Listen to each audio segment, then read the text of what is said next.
2, go. Enormous elephant.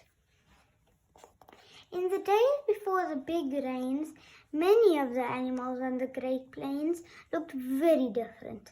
Python was short and fat. Ostrich had a short neck and very short legs. An elephant had a short stump of a nose and a short stuffed for a tail, but a very big body. Elephant has such a short tail and such a small nose, Python giggled, and they're stuck on either end of such a large body. It makes him look enormous, laughed Ostrich. I'm not enormous, grumbled Elephant. I'm just big. My nose is small and my tail is short, so I look bigger than I am. Since Elephant could only pick up a small amount of grass and water in his little trunk, he had to spend all day eating and drinking. This made him look very greedy. Not greedy, grumbled Elephant. There is just a lot of me to fill, and I can only put in a small amount at a time. So Enormous Elephant and his family spent all the time going from lake to river to pond and back again, drinking and eating for hours. They traveled in a long line, each short tail in front held by a small nose behind. In Big Mud Lake there lived a very large crocodile. Nobody had ever seen him, but everybody knew he was there. As the sun grew hotter, the rivers and ponds dried up. Soon the elephants could not find enough water to drink, so one evening as they passed along the shores of Big Mud Lake, Enormous Elephant dipped his trunk in the water. Just the very tip, just a little bit. Now the water was so low that the bottom of the lake was rather close to the top, and Very Large Crocodile was only just covered by the shallow water. Crocodile opened one eye, and there he saw a small wriggling wiggler. So he opened his mouth and snack! Each elephant howled. Help! Cried Enormous Elephant as he suddenly found his trunk was stuck. He tugged and he pulled, but it was trapped in the water.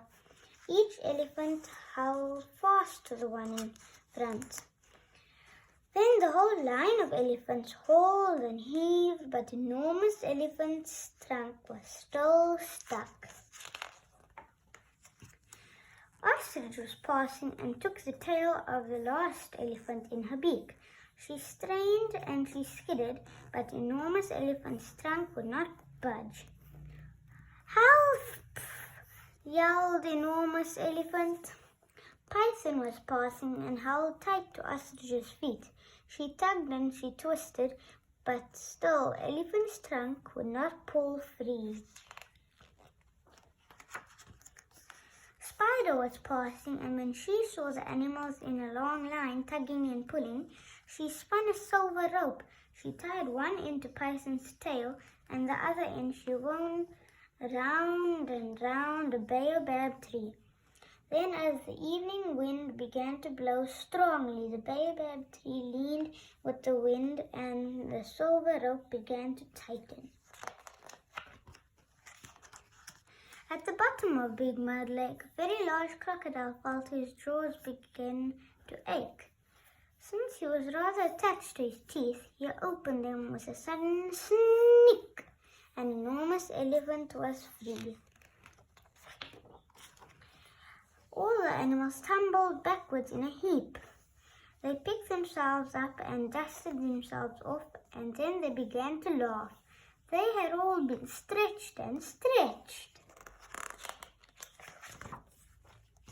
Python was long and smooth and snake-like.